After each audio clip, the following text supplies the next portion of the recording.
दोस्तों 5 जून 2023 को हैदराबाद के एक पुलिस थाने में एक मंदिर का पुजारी अपनी भांजी के गायब होने की शिकायत दर्ज करवाने आता है। जैसे ही इस मामले की जांच आगे बढ़ती है, कुछ ऐसे चौंकाने वाले खुलासे होने शुरू होते हैं कि पुलिस वाले भी हैरान रह जाते हैं। इस केस में कुछ लोग अपनों के ही दोषी निकलते हैं। पूरा मामला अवैध संबंध, झूठ और धोखाधड़ी का निकलता है। खुलासों के बाद रिश्ते भी शर्मसार होते हैं और अंत में जो सच्चाई सामने आती है उसे देखकर लोग लड़की के साथ हुए हादसे को एक्ट ऑफ कर्मा तक कहने लगते हैं।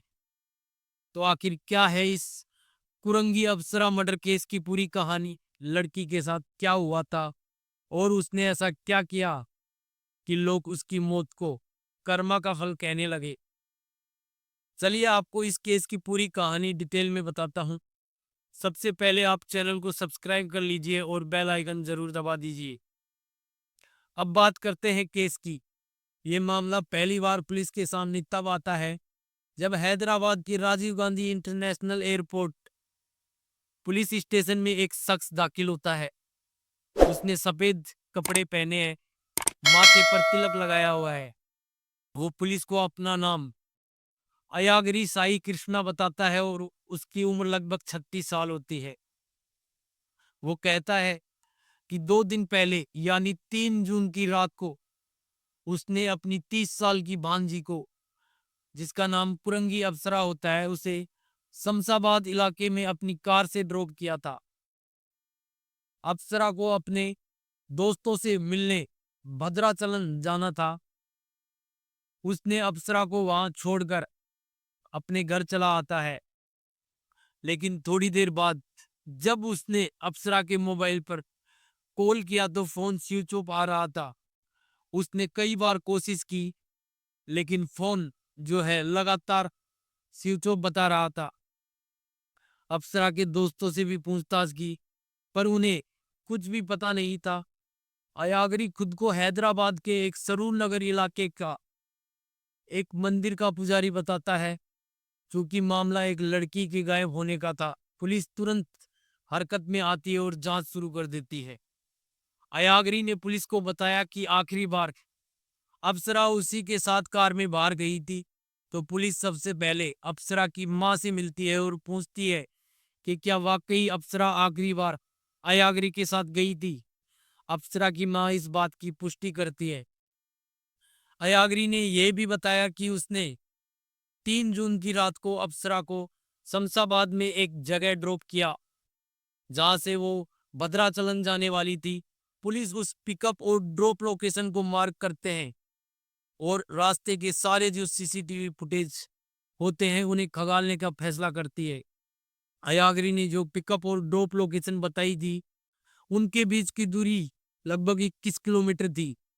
शुरुआती जांच में पुलिस को पता चलता है कि इस रास्ते में सैकड़ों सीसीटीवी कैमरे लगे हैं। अप्सरा का पता लगाने के लिए पुलिस हर फुटेज की बारीकी से जांच करती है। सबसे पहले वो अप्सरा के घर के पास पे सीसीटीवी फुटेज को देखती है। उसमें अप्सरा उसके मामा अयागरी साई कृष्णा के साथ कार में जाती हुई दिखाई देती है। इससे अयागरी का बयान सही साबित होता है कि अप्सरा आखिरी बार उसके साथ ही घर से निकली थी। अब पुलिस उस ड्रॉप लोकेशन के आसपास के जो सीसीटीवी फुटेज होते हैं उन्हें चेक करती है, लेकिन कई फुटेज देखने के बाद भी कहीं पर अयागरी जो अपनी कार से अप्सरा को ड्रॉप करते हुए नहीं दिखता। पुलिस जांच का दायरा बढ़ाती है, आसपास के इलाके के फुटेज भी चेक करती है, लेकिन कहीं से भी इस बात की पुष्टि नहीं होती है कि अयागरी ने अप्सरा को ड्रॉप किया है। जब पुलिस को कोई सबूत नहीं मिलता तो वो दोबारा अयागरी से पूछताछ करने का फैसला करती है। इस बार अयागरी हड़बड़ाने लगता है और दूसरी ड्रॉप लोकेशन की बात करने लगता है।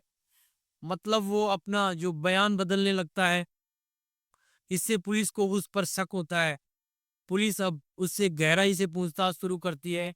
जैसे जैसे सवाल बढ़ते हैं, अयागरी नई नई कहानियां गढ़ने लगता है और बार बार जो अपने बयान बदलने लगता है।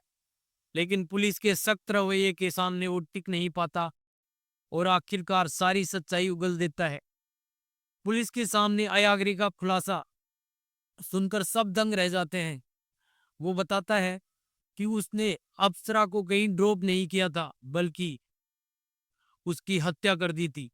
वो कहता है कि 3 जून की रात को उसने घूमने का जो बहाना बनाकर अप्सरा को अपनी कार में बिठाया और शमशाबाद के एक सुनसान जो पहाड़ी इलाके में ले जाया गया।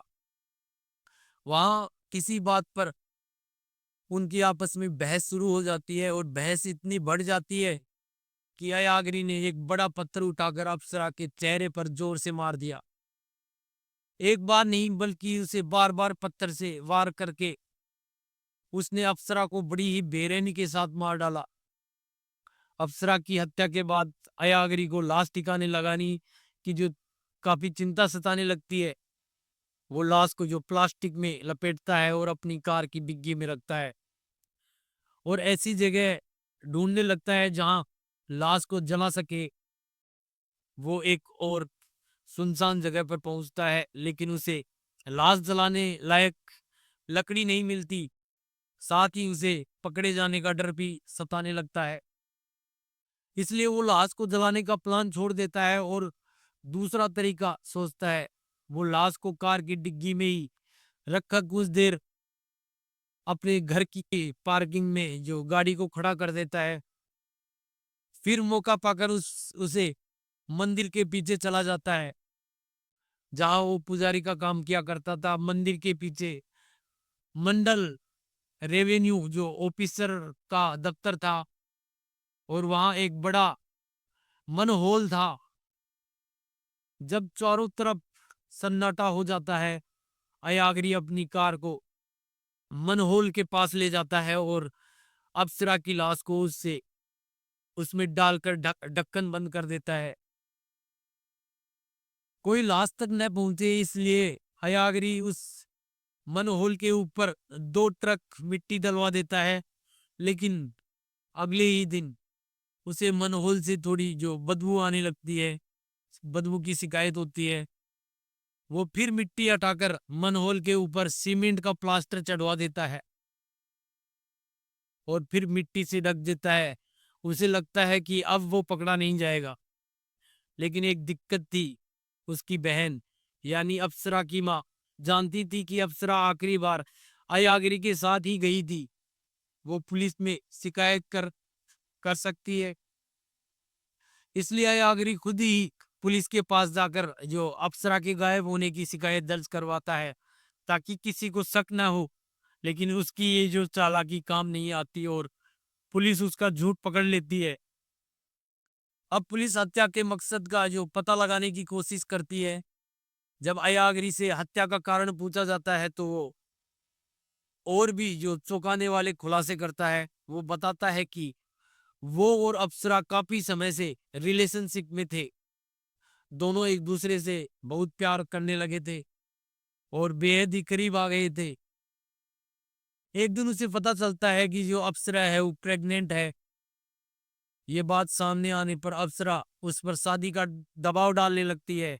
लेकिन जो अयागरी पहले से ही शादीशुदा था, उसकी पत्नी और 2 बच्चे होते हैं, ये बात अप्सरा भी जानती थी। वो अप्सरा को समझाने की कोशिश करता है कि वो अपनी पत्नी को छोड़कर उससे शादी नहीं कर सकता। लेकिन जो अप्सरा होती है वो उसका कहना नहीं मानती। वो उसे कहती है कि तुझे अपनी पत्नी को छोड़ दे और उससे शादी कर ले। अयागरी के जो समझाने पर अप्सरा जो अबोर्शन करवा लेती है, लेकिन इसके बाद भी वो शादी के लिए बार बार उस पर दबाव डालती है।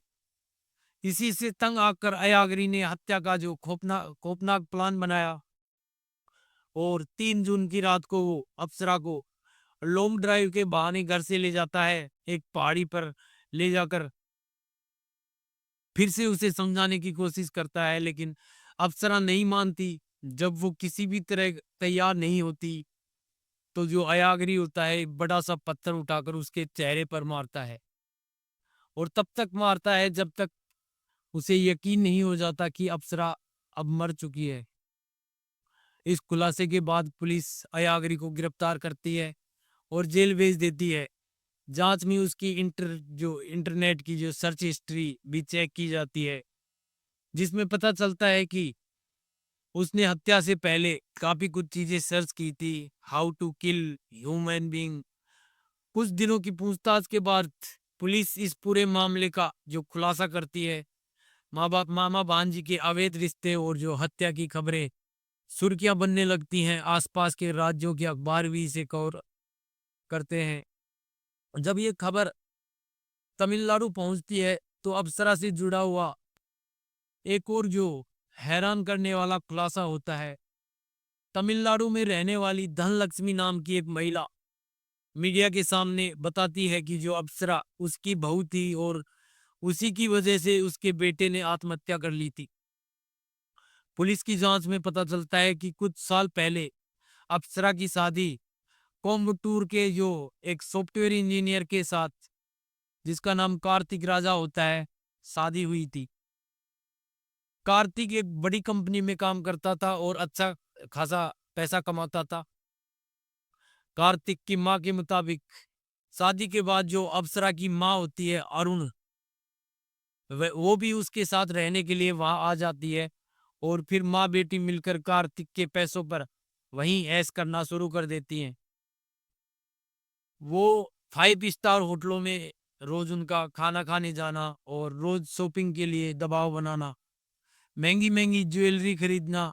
कार्तिक अच्छा खासा कमा रहा था, लेकिन जो अप्सरा और उसकी माँ का खर्च इतना बढ़ गया था कि कार्तिक की आर्थिक हालात खराब होने लगती है। उसने 25 लाख का लोन लिया, लेकिन वो पैसा भी जो खत्म हो गया। इसके बाद ही अप्सरा और उसकी माँ ज्यादा पैसे की मांग करती रही।